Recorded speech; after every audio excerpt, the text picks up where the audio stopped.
If the latest information is accurate, then one sentence may have changed the way investigators looked at the disappearance of Nancy Guthrie.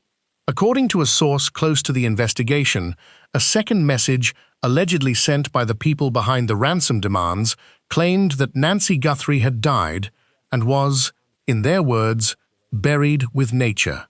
That is a remarkable statement, but it also raises an even bigger question.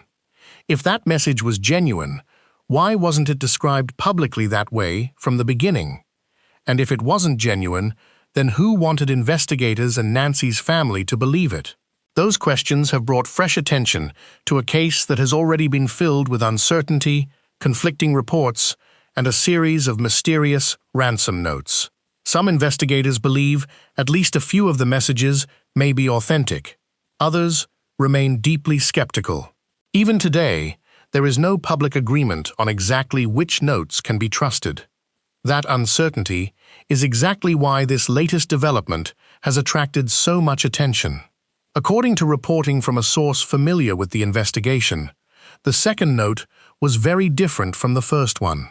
The original message was widely described as a ransom note because it demanded money. The second note reportedly took a different direction. Instead of focusing on payment, it allegedly claimed that Nancy Guthrie had already died and had been buried with nature. The message also reportedly suggested that her death had not been intentional, although it stopped short of offering a direct apology. That distinction matters. For weeks, there had been confusion surrounding the second message. Some people referred to it as another ransom note, while others questioned whether that description was even accurate. One television news executive who had seen the communication publicly said she would not classify the second message as a ransom note at all. At the time, many people wondered why she made that distinction. Now, according to this latest reporting, that answer begins to make more sense. If a message no longer demands money but instead discusses the victim's alleged death, it changes the entire context. It is no longer simply part of a negotiation. Instead, it potentially becomes an attempt to shape what investigators and the family believe happened. Of course, there is an important point to remember. Authorities have never publicly confirmed the full contents of these notes. Details remain unclear, and investigators have been extremely careful about releasing information. That means much of what has been discussed publicly comes from journalists, anonymous sources, and individuals close to the case, rather than official court documents. Even so, certain reactions have stood out. Shortly after this second message reportedly arrived, Nancy Guthrie's daughter, Savannah, released an emotional public video. Looking back at that statement today, some viewers believe it carries new meaning. She said, "We received your message, and we understand. We beg you now to return our mother to us so that we can celebrate with her. This is very valuable to us, and we will pay." At the time, many people focused on the family's willingness to pay whatever was necessary to bring Nancy home. But after hearing reports that the second message allegedly claimed Nancy had died, those words seemed different. What exactly did Savannah mean when she said, "We understand"? Did the family believe the message, or were they simply trying to keep communication alive with whoever had sent it? The public still doesn't know. That uncertainty has fueled endless discussion among investigators, journalists, and viewers following the case. Another reason this latest report has drawn attention is because it appears to conflict with other reporting. Some outlets have suggested that none of the notes explicitly stated Nancy Guthrie had died. Others have reported that there was no apology contained in the messages. Those differing accounts have made it increasingly difficult for the public to separate verified information from speculation. That has left many asking the same question: who is actually seeing these notes? The answer appears to be only a very small group of people: investigators. Certain members of the Guthrie family, a handful of journalists with trusted sources. Everyone else has been trying to piece together fragments of information without seeing the documents themselves. That makes every new report significant, but it also means every report deserves careful scrutiny. One person who has consistently urged caution is retired FBI Supervisory Special Agent Steve Moore. Having spent years investigating kidnappings and violent crimes, Moore has repeatedly warned against assuming every message is genuine simply because it appears connected to a high-profile case. His reasoning is straightforward. Major investigations often attract people who want attention. Some send fake letters. Others insert themselves into investigations, hoping to mislead police or gain publicity. According to former investigators, this happens far more often than most people realize. That possibility cannot be ignored here. If someone wanted to create confusion, sending multiple letters to media organizations would certainly accomplish that goal. Yet there is another possibility. What if at least some of the notes really did come from the people responsible? If that's true, then investigators are faced with a different challenge altogether. They must determine which communications contain useful information and which are simply distractions. That process is far more complicated than many people imagine. Every word is examined. Every phrase is studied. Investigators compare spelling, grammar, sentence structure, punctuation, and even the emotional tone of the writing.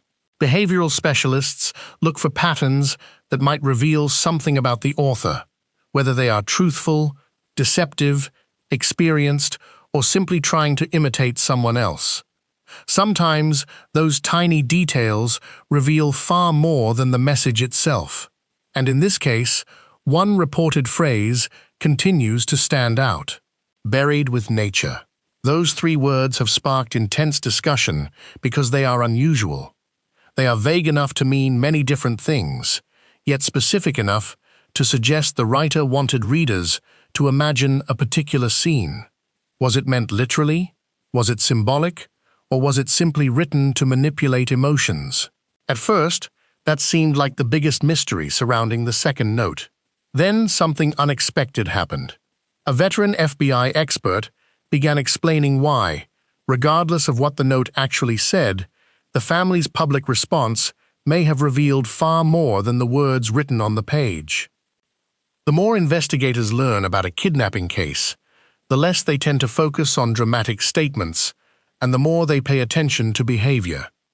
That's why many former FBI agents believe the reactions surrounding a ransom note can sometimes reveal just as much as the note itself.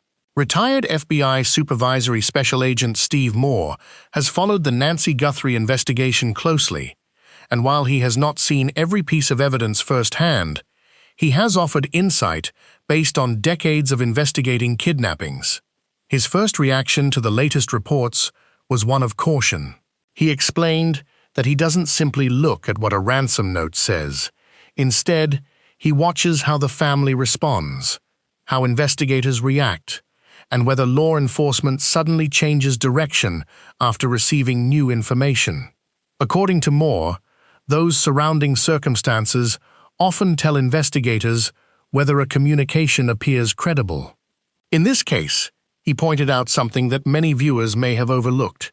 If investigators truly believed they had received proof that Nancy Guthrie was still alive, you would expect to see a noticeable shift in the investigation. Resources might be redirected. Negotiators could become more active. Public statements from the family might begin expressing hope that communication had been established. But Moore said he never saw those signs. Instead, the public response remained measured, and investigators appeared to continue treating the case much the same way they had before. That observation led him to a difficult conclusion. He said nothing about the public reactions convinced him that investigators believed they were dealing with kidnappers who still had a living victim. It was a sobering assessment. Of course, that does not prove what happened to Nancy Guthrie. It simply reflects how an experienced investigator interpreted the public actions surrounding the case. Another issue that caught Moore's attention was the suggestion, reported by some sources, that one of the messages could be interpreted as an apology. He admitted that such a development would be highly unusual. In his experience, Kidnappers rarely apologize while negotiations are still underway. He explained that criminals who kidnap someone for ransom generally have one objective: obtaining money while maintaining control of the situation. Showing remorse too early works against that objective. An apology can weaken the psychological leverage they are trying to maintain over the victim's family. That doesn't mean remorse never happens. Moore acknowledged that some criminals later regret what they have done. A kidnapping can spiral out of control. Panic can set in.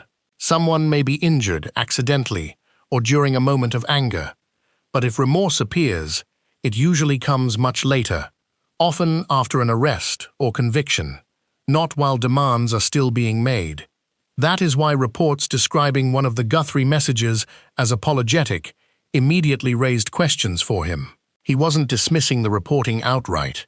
He was simply saying it didn't fit the behavioral patterns he had seen over many years investigating similar crimes. Then the conversation shifted to something investigators consider absolutely essential in every ransom case: proof of life. To many people, the phrase sounds technical. In reality, it is very simple. Proof of life is exactly what it sounds like. It is convincing evidence that the victim is alive at the time the kidnappers are communicating. That proof can take many forms: a recent photograph, a short video, a phone call, a handwritten note containing information only the victim would know. Sometimes, investigators ask for a very specific gesture in a photograph or request that the victim answer a personal question that only family members could verify. Without that proof, investigators become extremely cautious. Moore explained why. If kidnappers refuse to provide evidence that the victim is alive, investigators have to consider the possibility that they no longer can. That possibility changes everything. Families naturally want to believe their loved one is alive. Investigators desperately hope the same thing. But experienced negotiators also have to make decisions based on probabilities, rather than hope. Moore explained that if someone truly intends to collect millions of dollars in ransom, providing proof of life is usually in their own interest. It reassures the family. It encourages negotiations. It keeps the possibility of payment alive. So when proof of life never arrives, investigators begin asking difficult questions. Why not? What prevents the kidnappers from producing even a few seconds of evidence? That question became especially important as more messages reportedly surfaced without publicly known proof that Nancy Guthrie was still alive. The discussion then turned to another issue that has generated considerable debate. Why didn't the family simply pay the ransom? At first glance, the answer seems obvious. If someone's mother has been kidnapped, wouldn't you do everything possible to bring her home? Moore acknowledged that emotional reality. He said families often want to pay immediately, and understandably so. When it's your own loved one, logic competes with fear, grief, and hope. But investigators must also consider the broader picture. If ransom money is paid without proof of life, criminals may have little incentive to return the victim. Moore used an analogy that many viewers found compelling. He compared it to governments refusing to make concessions to terrorists. The goal isn't to punish victims. The goal is to avoid creating incentives that encourage future crimes. He stressed that the final decision belongs to the family, not the FBI. Investigators provide advice. Families make the choice. That distinction is important. No federal agent can truly understand the emotional weight carried by children trying to save a parent. At the same time, investigators must explain the risks, even when those conversations are heartbreaking. Moore described those moments as some of the most difficult an agent will ever experience. There are no easy words, no comforting guarantees, only probabilities based on years of experience. Meanwhile, another layer of uncertainty continued to grow around the case. Several media organizations began reporting different versions of what the ransom notes allegedly contained. Some insisted there was no mention of Nancy's death. Others reported there had been no apology. Still others suggested additional notes had arrived months later. Each new report added another piece to the puzzle. But it also made the picture harder to understand. Were investigators dealing with one author, several authors, or had opportunists begun flooding news organizations with fake messages designed to exploit a tragedy already dominating headlines? That question would soon become impossible to ignore, because Steve Moore revealed why experienced investigators often believe that in high-profile cases, the real criminals aren't always the only people sending messages. One of the challenges investigators face in any nationally followed case is separating genuine evidence from background noise. As a case gains attention, more people begin inserting themselves into the story. Some believe they have useful information. Others simply want attention. And a small number deliberately try to mislead investigators. According to Steve Moore, that's one reason he has remained skeptical about the growing number of messages reportedly connected to the Nancy Guthrie investigation. He explained that in nearly every major case he worked during his FBI career, people eventually came forward, claiming to know where the victim was, insisting they had inside information, or even sending letters that had nothing to do with the actual crime. For investigators, those false leads are more than an inconvenience. Every tip has to be evaluated. Every letter has to be examined. Every claim has to be compared against known evidence. That takes time and resources away from finding the truth. Moore believes the same possibility exists here. He has said that while some of the communications may prove authentic, he doubts every note came from the same source. In fact, he suggested that investigators likely began sorting the messages into categories almost immediately. That process is remarkably detailed. Behavioral analysts don't simply read the words on the page, they study how those words are written. Does the writer repeatedly misspell the same word? Do they use unusual punctuation? Is the sentence structure consistent from one letter to another? Do they suddenly switch vocabulary or tone? Even the spacing between lines, the order of ideas, and recurring phrases can reveal whether two letters were written by the same person. It may sound surprising, but investigators have solved cases by recognizing patterns that most people would never notice. According to Moore, that kind of analysis is likely happening behind the scenes in the Guthrie investigation. If several letters contain noticeably different writing styles, investigators may conclude they are dealing with multiple authors rather than a single kidnapper. That possibility becomes especially important in a case that has received so much public attention. Every televised update, every newspaper headline, every online discussion, all of it creates opportunities for someone to insert themselves into the investigation. That brings us back to one of the biggest mysteries surrounding these reported ransom notes. How many of them, if any, are genuine? Moore admitted that he cannot answer that question with certainty because investigators have not released the evidence publicly. Still, based on his experience, he offered an estimate. He believes that if numerous notes have been received, only a small number are likely to be authentic. The rest, he suspects, could be the work of people trying to exploit a high-profile tragedy. That assessment also explains why investigators have remained cautious about publicly discussing the contents of the notes. Releasing too much information can actually make it easier for hoax writers to imitate genuine communications. Instead, law enforcement often keeps certain details confidential so they can compare future messages against information known only to the real sender. Another topic that has generated discussion is the role of the media. Several organizations reportedly received messages connected to the case, including local television stations and national news outlets. That immediately raised another question. Why would someone claiming to be holding a victim choose to communicate through journalists rather than directly with the family or investigators? Moore found that unusual. He explained that experienced kidnappers generally want reliable communication with the victim's family, because that is how negotiations move forward. Sending messages through news organizations introduces unnecessary delays and uncertainty. There is no guarantee the message will be delivered exactly as intended. There is also the certainty that law enforcement will immediately become involved. From an investigative standpoint, that makes little strategic sense. It is one of the reasons Moore has questioned whether every communication truly came from someone involved in Nancy Guthrie's disappearance.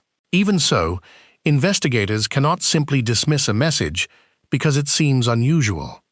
Every communication has to be evaluated on its own merits. Sometimes, criminals make irrational decisions. Sometimes, first-time offenders panic. Sometimes, people behave in ways that experienced investigators would never predict.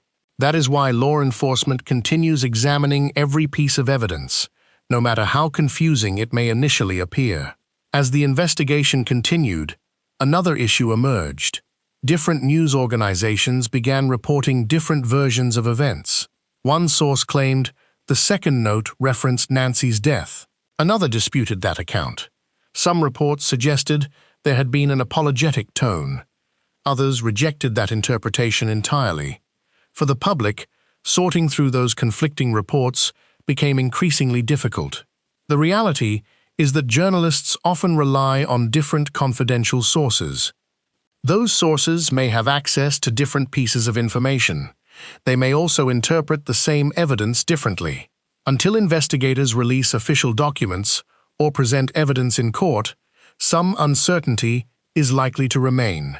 For Nancy Guthrie's family, however, these public debates are only one part of a much larger ordeal. While reporters analyze wording and former investigators discuss behavioral patterns, the family has been living with unanswered questions that no amount of public discussion can erase. Every reported development has the potential to reopen old wounds. Every new rumor brings another wave of hope or disappointment. That human side of the story is easy to overlook amid the headlines. Whatever the final outcome of this investigation may be, it serves as a reminder of how emotionally devastating prolonged uncertainty can become for families searching for answers. As investigators continue examining evidence and comparing the reported ransom notes, many important questions remain unanswered.